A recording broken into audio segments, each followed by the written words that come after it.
karihal musyrikun. Asyhadu an la ilaha illallah wahdah sadaqa wa'dah wa nasara 'abdah wa 'azza jundahu wa hazamal ahzaba wahdah. Allahumma salli wa sallim ala sayyidina wa habibina wa syafi'ina wa zukhrina wa maulana wa rasulina al-mustafa sayyidina Muhammad ibn Abdillah sallallahu alaihi wasallam wa ala alihi wa ashabihi wa man tabi'ahu bi ihsanin ila yaumiddin, amma ba'd. Qala Allah Ta'ala fi kitabil karim ba'da a'udzu billahi minasy syaithanir rajim. Ya ayyuhan nasu taqu rabbakumul ladzi khalaqakum min nafsin wahidah wa khalaqa minha zawjaha wa bassa minhuma rijalan katsiran wa nisaa'a wattaqullaha alladzi tasaaluna bihi wal arham innallaha kana 'alaikum raqiba. Wa qala aidan ya ayyuhallazina amanu taqullaha wa qulu qawlan sadida yuslih lakum a'malakum wa yaghfir lakum dhunubakum wa man yuti'illaha wa rasulahu faqad faza fawzan 'azima. Wa qala an-nabiy sallallahu alaihi wasallam fi hadisihi man yuridillahu bihi khaira yufaqqihu fid din atau kama qala Rasulullah sallallahu alaihi wasallam. Alhamdulillah summa alhamdulillah wa syukrillah. Puji, syukur, ta'zim kita kehadrat Rabbul Jalil Allah Subhanahu wa taala, pada pagi subuh yang mulia ini kita dapat bertemu, beribadah, seterusnya berada dalam majlis zikir ataupun mengingati Allah Subhanahu wa taala. Dan alhamdulillah Allah pilih kita di kalangan ramai-ramai manusia yang ada di sini khususnya. Alhamdulillah. Sebab kita tak boleh lari daripada hakikat bahawa qada dan qadar Allah, ketentuan, hidayah, petunjuk, taufik Allah yang memilih dan menentukan kita, di samping hasrat, keinginan dan juga usaha kita.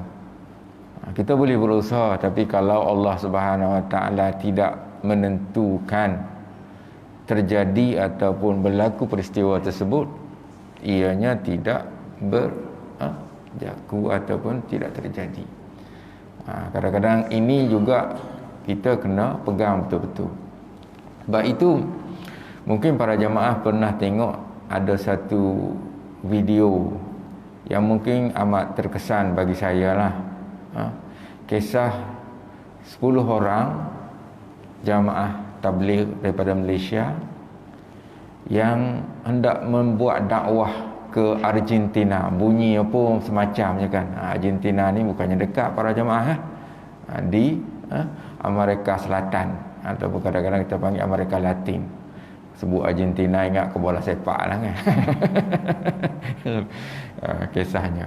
Tapi saya pernah sampai, saya pernah, mungkin para jamaah pernah ingat saya sebut, tak sampai Argentina, tapi saya sampai ke Surinam, jiran kepada Argentina. Nama tempat dia Suriname ataupun Surinam.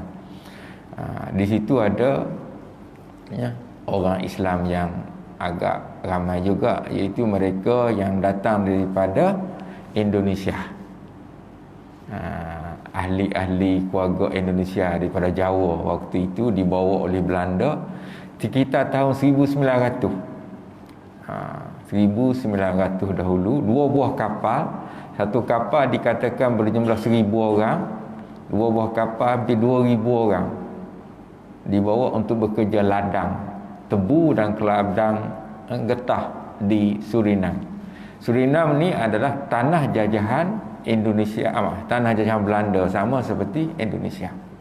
Itu cerita dia. Jadi sebahagian besar balik. Selepas tamat tu, sebahagian besar daripada pekerja-pekerja ladang ni balik. Tapi ada yang ramai juga yang tak balik. Yang tak balik itulah jadi warga negara Surinam, keturunan Surinam dan orang Indonesia. Macam kita rupanya. Dia boleh cakap Jawa pekat di rumah, masih kekal, tapi di luar tak boleh. Melayu tak boleh memang dia tak boleh cakap Melayu, dah hilang bahasa Melayunya, tapi bahasa Jawa masih kekal. Itu cerita dia. Saya pernah pergi jumpa dengan keluarga-keluarga di sana, tapi yang saya jumpa semua cakap Inggeris dengan cakap Arab lah. Ada yang lulusan daripada Madinah dan sebagainya. Jadi orang hubungan saya tu. Itu cerita pasal, banyak cerita nak cerita pasal Surinam, tapi nak ceritanya okey, kita kembali pada cerita berkait dengan dakwah tadi. Kadang lebih kurang 10 orang daripada Malaysia sampai di kalau di bandar lapangan terbang Buenos Aires, Argentina. Cerita ni saya dengar daripada Nabil. Kalau minat pelakon, sekarang dah jadi tabligh tu kan, Nabil Ahmad yang dah sekarang ni ramai.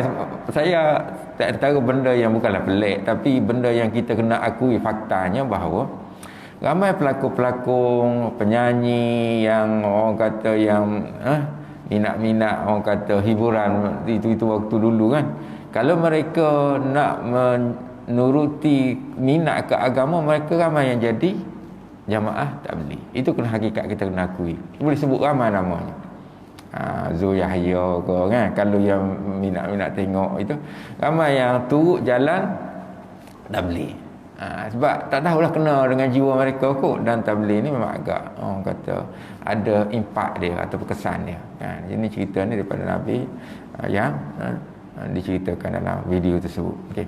Sampai di bandar lapangan terbang Buenos Aires ni, mereka keluar daripada airport sedang menunggu orang tengah yang nak datang, tapi tak datang-datang, ataupun lambat datang. Tak datang, maksud tak datang lagi lah. Tiba-tiba orang kata tak terjangka, orang kata out of nowhere kan. Kalau kata nak, tiba-tiba datang seorang lelaki, bagi satu kad nama, ada alamat, ada tempat dan sebagainya. Dia kata tolong bantu orang ini, dia sedang sakit dan memerlukan bantuan. Orang lelaki tu baru nak cakap, tanya dia, kamu daripada mana, siapa? Saya kata saya orang Yahudi. Lelaki tu jawab di airport tersebut, saya orang Yahudi, tapi orang lelaki ni memerlukan bantuan kamu. Lepas tu dia pergi, dia belah. Tak. Jadi kalau pernah turut, sebab orang tabligh pernah turut, kalau pernah turut tabligh ni dia panggil takazah baru lah ni kan, arahan baru, tas baru. Jadi Amir Sahab dia panggil ketua, dia panggil Amir Sahab kan. Amir Sahab ni kena mesyuarat buat keputusan macam mana ni, kita nak pergi tempat lain, tiba-tiba ada benda baru berlaku, maka dia panggil mesyuarat di kalangan ahli dia, buat keputusan, kita pergi tempat ini. Mungkin Allah nak pilih, nak tentukan orang yang kita tak tahu, nak pilih kan, kena pergi tempat ini. Kata buat keputusan dalam mesyuarat tu, kena pergi. Apabila kena pergi, tengok alamat tu, kita tak tahu lagi jarak mana kan, tak kat mana kita tahu sangat. Apabila search, tanya orang, jarak daripada airport ke tempat itu adalah 700 km. Bukannya dekat-dekat tuan-puan. 700 km, kalau daripada Johor hampir-hampir nak sampai Bukit Kayu Hitam. Kalau tak sampai pun dekat-dekat lah kan. Ujung Malaysia, Semenanjung, sampai orang kata utara selatan. Kena pergi. Tapi dah buat keputusan nak pergi, mereka pergi. Mereka pergi. 10 orang ni pergi. Teruskan perjalanan pergi.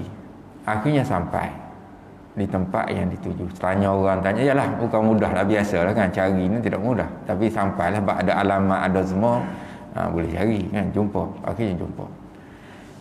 Sampai kat rumah, tengok pada alamat tu, dia pun nak masuk. Tiba-tiba keluar seorang lelaki dengan seorang perempuan daripada rumah tersebut. Keluar seorang lelaki perempuan dari rumah tersebut. Dia pun tanya, betul tak alamat ni? kepada yang baru keluar. Tapi dia dah, itulah orang dah tunjuk dah kan. Dua orang lelaki dan perempuan ni kata betul, ini alamat kami. Dia pun tanya, siapa ni? Dia pun tanyalah. Kata dua perempuan tu, kami adalah ibu bapa kepada orang dalam. Tak jumpa lagi orang dalam tu. Kami, dia rupanya yang ni dua ibu bapa kepada orang dalam tu, pemuda dalam tu. Maka jawab kumpulan ni, tabligh ni daripada Malaysia ni jawab, kami dapat maklumat ada orang sakit, kami datang nak ziarah. Kan, kami dapat maklumat ada orang sakit, kami datang nak ziarah. Maka jawab dua ibu bapa ni kepada pemuda ni, betul lah, anak kami sakit. Silalah, dia biasalah nak ziarah orang bagi kan, orang sakit nak ziarah kan orang bagi. Kan? Okay. Jadi kata mereka apabila masuk dalam tu, semua Tuhan ada. Maknanya Tuhan yang bersifat patung-patung, Tuhan Hindu ke, Tuhan Buddha ke, Kristian yang punya lambang ke, semua ada. Termasuklah keperkataan Allah apa semua ada dalam tu, Muhammad apa, semua agama lah. Pening dia tengok pemuda ni, dia tengok, dia tengok, masya-Allah. Jadi setelah tanya borak, pemuda terjawab, kata, aku sakit, dia kata, dan aku selalu berkata kepada Tuhan. Kata pemuda ni, aku berkata kepada Tuhan, dia kata, wahai Tuhan, kalaulah mana-mana agama itu benar, di antara banyak, sebab dia tak tahu nak pilih agama ni kan, mana-mana agama ni hak benar, betul, bawalah seolah-olahnya petunjuk dengan orang beragama itu datang memberitahu dan dakwah kepada aku, ataupun membawa agama itu kepada aku. Sebab dia berdoa setiap hari, dia kata, dengan Tuhan yang macam-macam ni, dia berdoa setiap hari, dia kata, Tuhan tunjukkanlah mana agama yang benar, dengan bawa orang agama itu datang kepada aku. Sebab tak ada orang datang. Masya Allah akbar kan, kalau kita tengok ikut, akhirnya sampailah tabligh yang bawa Islam kan. Ini di antara, kalau para jamaah tahu, memang kita salute lah kepada jamaah tabligh, sebab mereka ni mana tempat mereka pergi kan, dalam dunia hari ni mana saja. Saya seperti yang saya sebutkan tadi lah, di Suriname tu saya pun jumpa juga dengan jamaah tabligh Malaysia. Di Suriname boleh jumpa lah. Tak payah cerita lah kat mana. Kalau ke Afrika Selatan ke, tu biasa je. Kan, kat tempat-tempat lain, Amerika kau secerita lah kan, boleh jumpa saja kan? Tempat-tempat yang jarang pun mereka boleh pergi, sebab tugas mereka kan begitu. Jadi setelah bercakap lama, lelaki ni yakin bahawa mereka ni lah yang agama benar, dan dia pun memeluk Islam. Itu ceritanya dengan izin Allah, dengan kehendak takdir Allah, dia yakin. Inilah akhirnya lelaki ini memeluk Islam. Mereka tinggal di situ beberapa hari, 3 hari. Tak lama lelaki itu masuk Islam. Selepas masuk Islam tidak lama meninggal. Ini yang kita katakan sebagai dakwah, takdir dan kehendak Allah Subhanahu Wa Taala. Kita boleh usaha, tapi Allah yang menentukan.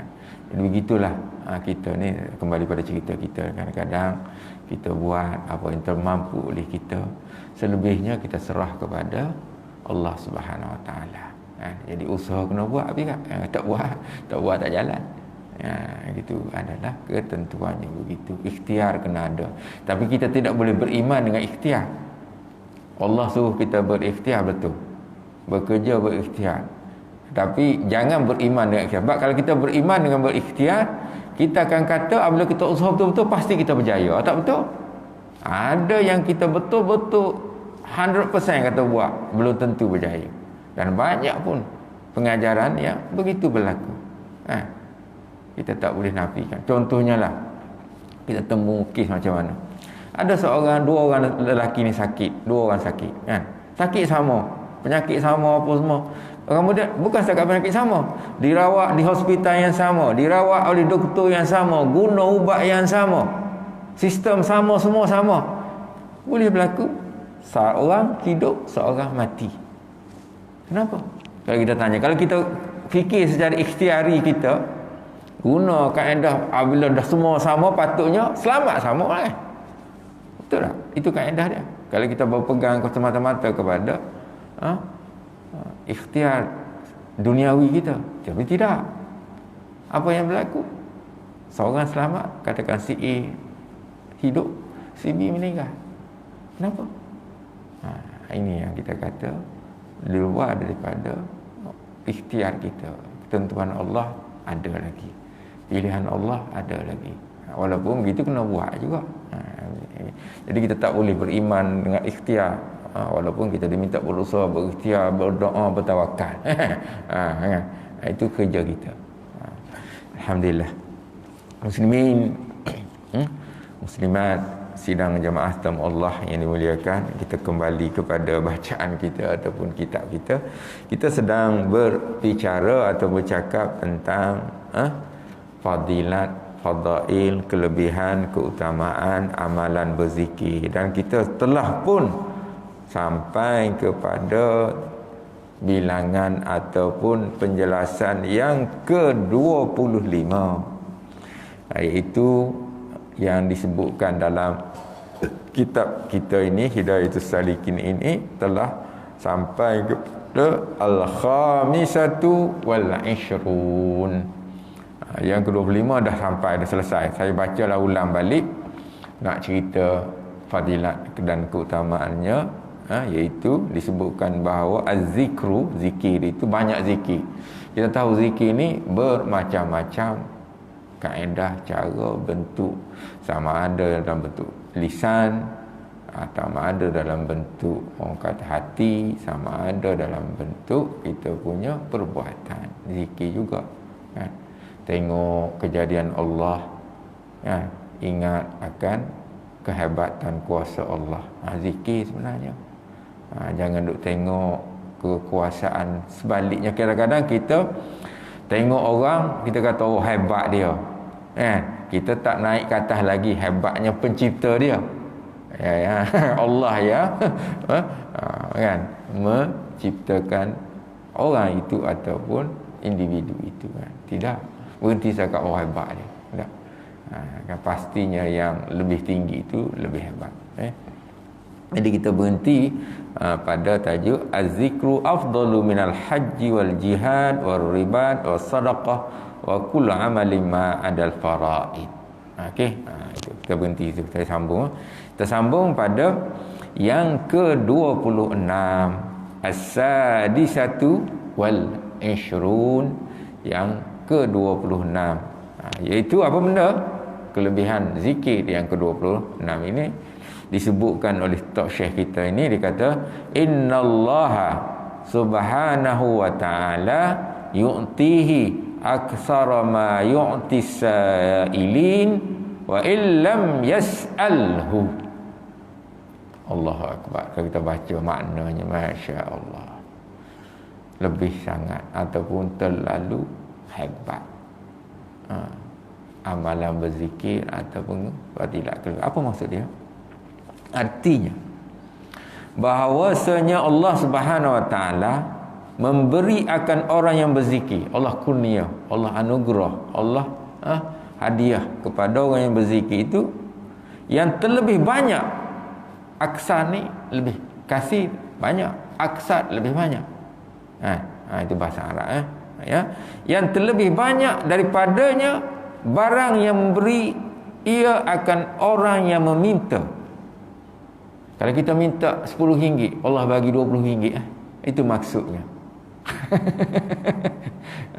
Kita minta sikit, dengan cara zikir Allah akan bagi lebih banyak daripada apa yang kita minta.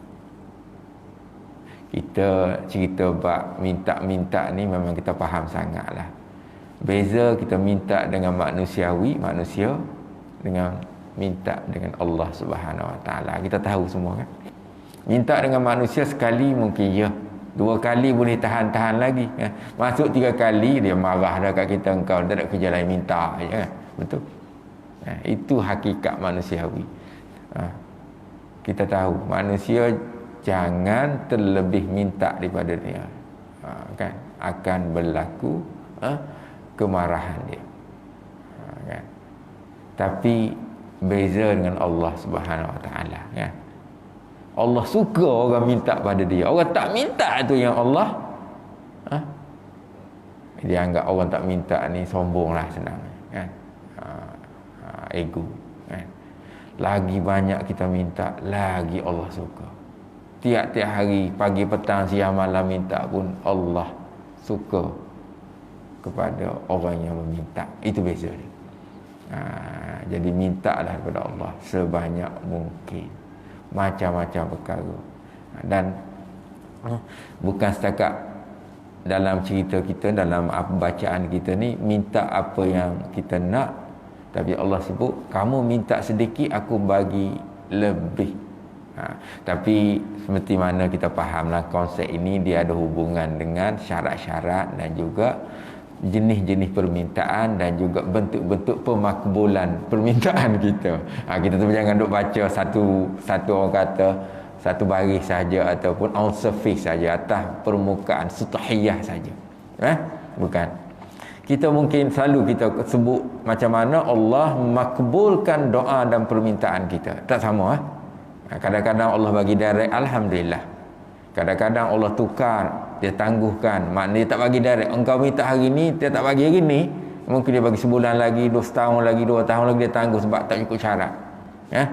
Itu kena faham. Kaedah Allah memakbulkan permintaan kita, permohonan kita itu kita kena tahu. Kadang-kadang Allah tukar sebab dia tahu engkau kalau bagi hadiah minta jadi masalah, dia tukar dalam bentuk yang lain dengan kurniaan-kurniaan. Dia jauhkan engkau daripada penyakit ataupun daripada musibat.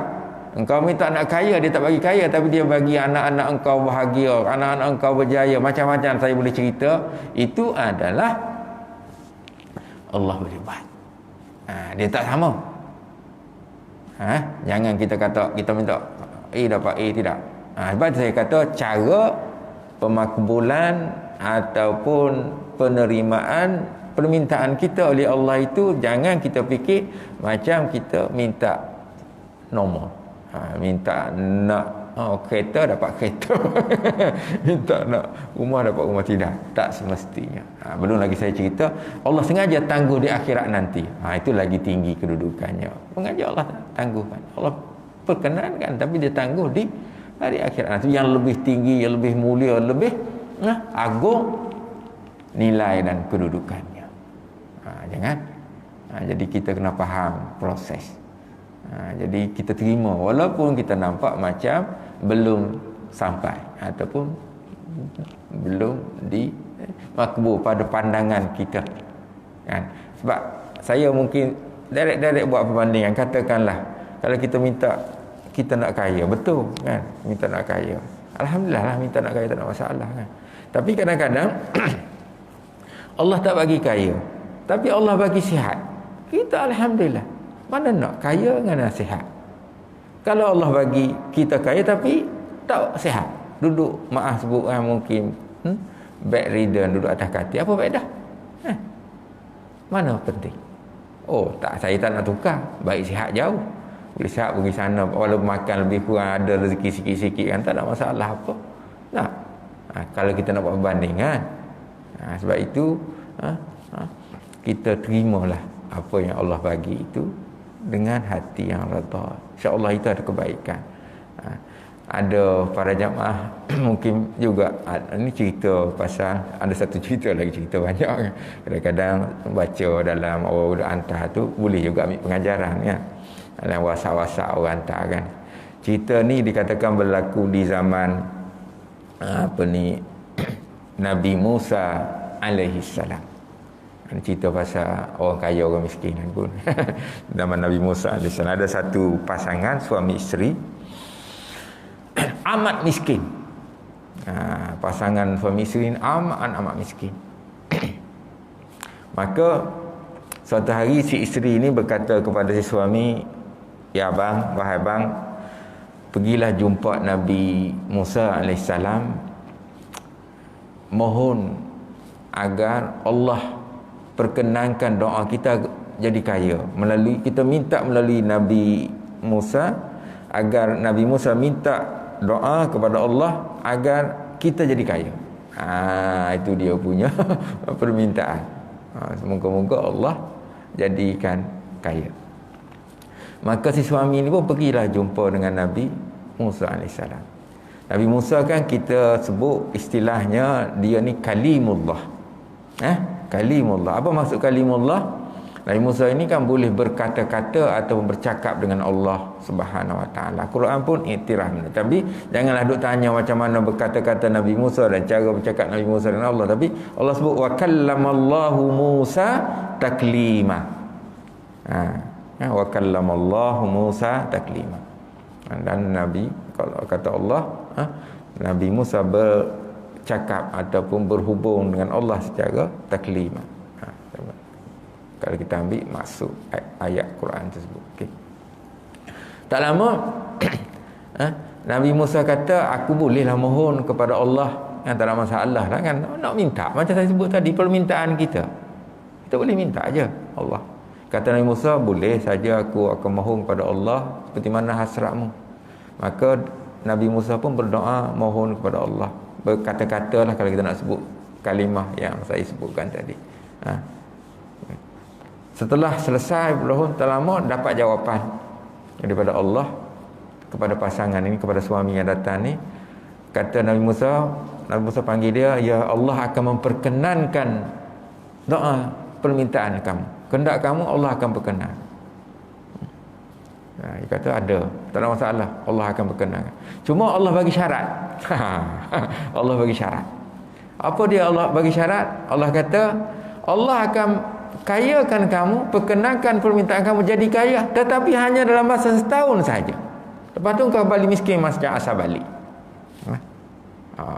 Allah hanya perkenankan untuk kamu jadi kaya dalam masa 1 tahun saja. Lepas tu balik asal. Pasangan ni kata, bincang suami isteri ni, tak apalah, setahun pun kaya juga kan.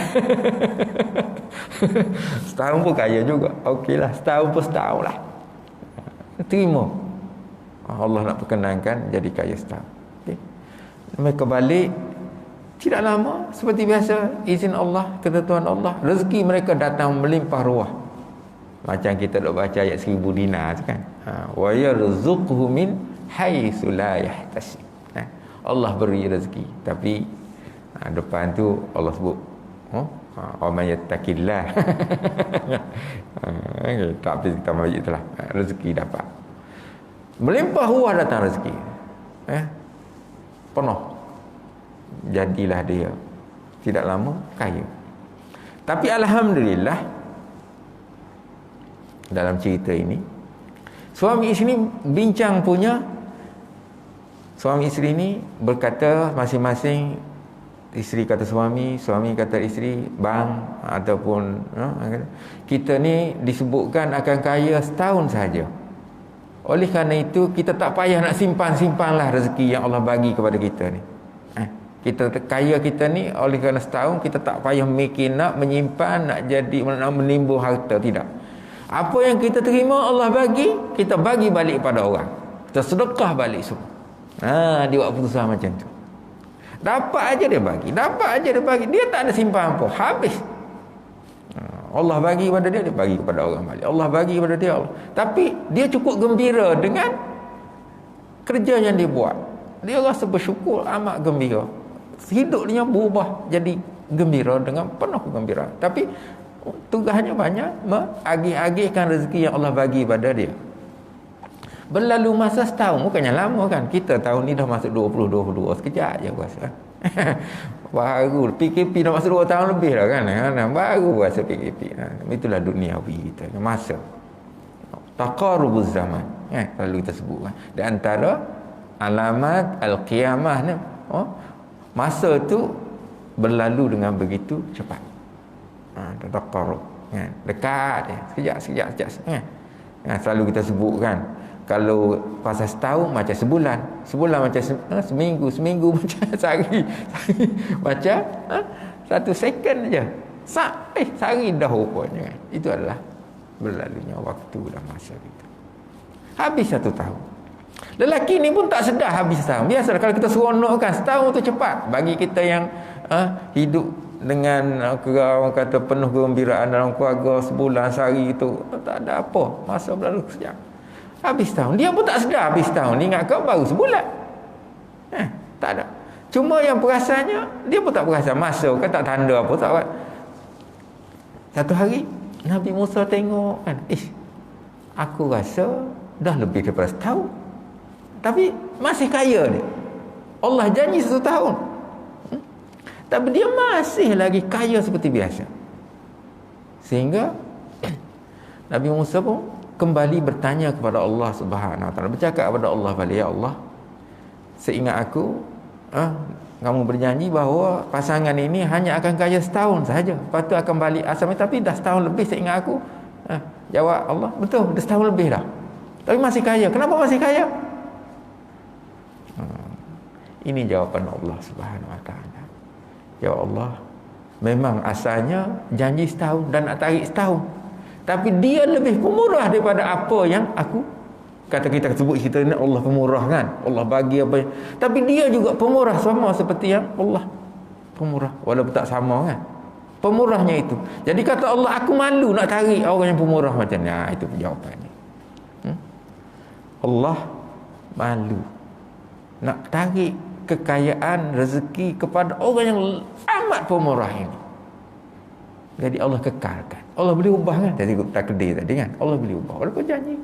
Macam ikut janji kita nak mati, kita boleh berdoa, kita boleh, Allah boleh ubah dengan izinnya. Boleh berubah. Wallahualam. Itu pandangan. Jadi nak ceritanya dengan rezeki yang ini Allah tukar, bagi lagi peluang kepada dia kerana sifatnya.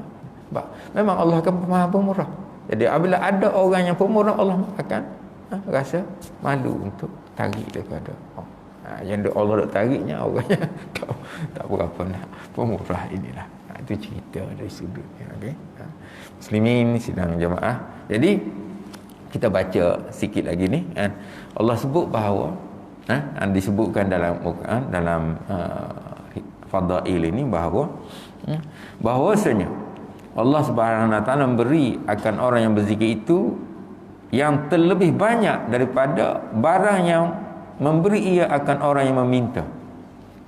Dia Allah bagi kepada dia, minta banyak ni sebutkan, dia minta 5, Allah bagi 10. Terlebih daripada apa yang dia minta.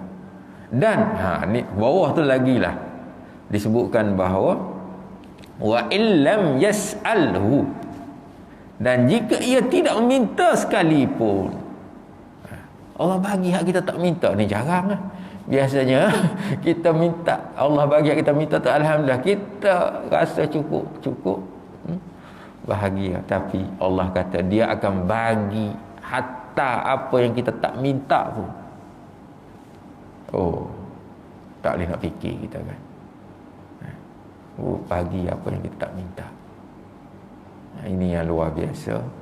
Allah menentukan kehendaknya. Dan ini dikaitkan dengan banyak berzikir. Sebab itulah di antara benda yang selalu kita ingat, masalah kita ni yang kalau minat baca buku Ustaz Fahrul Muhammad Joy, kalau orang minat dengar dia punya celoteh ataupun tulisan, dia banyak menulis buku-buku ataupun cerita. Dia di antara buku yang dia tulis adalah kurang fikir, kurang zikir. Itu masalah kita atas dunia hari ni. Fikir malah, zikir pun malah.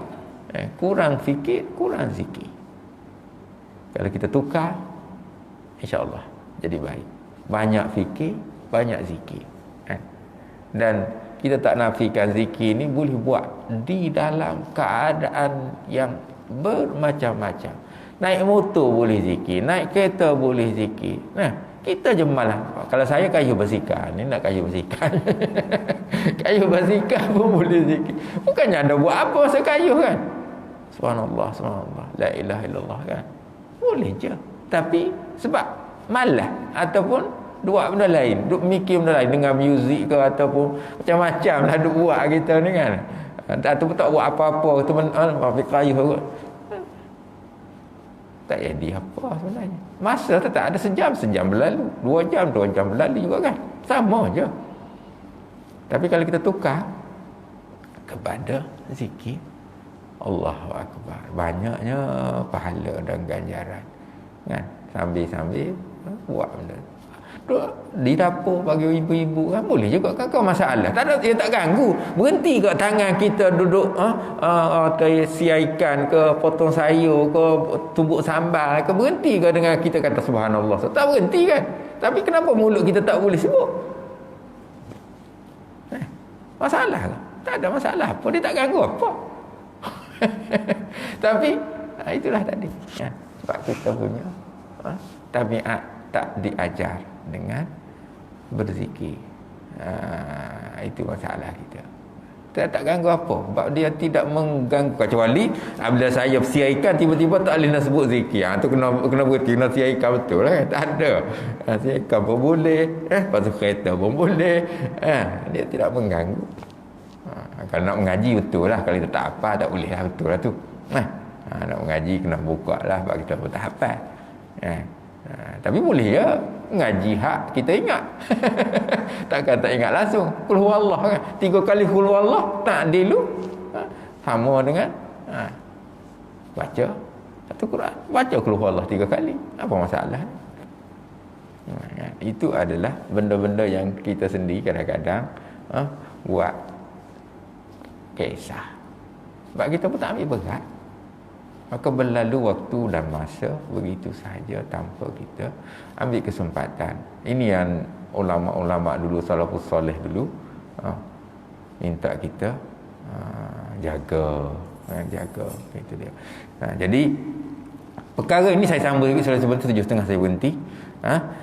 Kerana firman Allah Subhanahu Wa Taala dalam hadis kursi ini, kata-kata Allah yang bahasanya daripada Nabi kita Muhammad SAW. Dia kata apa? Sebelum saya berhenti, kerana firman Allah Ta'ala dalam hadis kursi, dia kata, man syaghalahu zikri an mas'alati a'taituhu afdala ma u'tiyas sa'ili. Apa maksud dia? Artinya, barang siapa yang masyghul, syaghala masyghul ni artinya menyibukkan diri dia, memasyghulkan diri dia ataupun menyibukkan diri dia. Guna masa tu, barang siapa yang masyghul akan dia menyebut akan daku, zikri, mengingatiku ataupun berzikir kepadaku, menyebut akan daku daripada meminta akan daku. Dia sebut minta zikir kepada aku daripada meminta akan aku. An mas'alati, kata Allah, kata hadis ini, di kursi ini, nasaya a'taituhu, aku beri akan dia akan yang terlebih afdal, barang yang aku beri akan orang-orang yang meminta. Maknanya bukan setakat dia minta lah, Allah bagi lebih daripada apa yang dia minta. A'taituhu afdal, aku akan beri lebih utama, lebih tinggi, lebih besar, lebih banyak ma'u'tiyasaili, apa yang diminta oleh peminta. Kalau dia minta sikit pun aku bagi lebih daripada apa yang dia minta. Saya kira kita berhenti di situ, cukuplah aku. InsyaAllah 40-50 minit saya akan sambung kalau ada masa, insyaAllah pada pertemuan akan datang. Aqulu qawli hadza wa astaghfirullahal azim li wa lakum wa lisairil muslimin wal muslimat wal mu'minina wal mu'minat fastaghfiru fayafuzul mustaghfirin wa ya najatat taibin. Allahumma aftah alaina futuhal arifin warzuqna fahman nabiyyin wa hifzal mursalin wa ilham al malaikah al muqarrabin. Allahumma faqihna fid din wa 'allimna at-ta'wil wahdina ila siratikal mustaqim. Walhamdulillah rabbil alamin. Taqabbalallahu minkum minna minkum taqabbal ya karim. Assalamualaikum warahmatullahi taala wabarakatuh. Subhanakallah wa bihamdi asyhadu an la ilaha illa anta astaghfiruka wa atubu. Bismillahirrahmanirrahim. Wal 'asri innal insana lafi khusr illa allazina amanu wa tawasaw bil haqqi wa tawasaw bis sabr.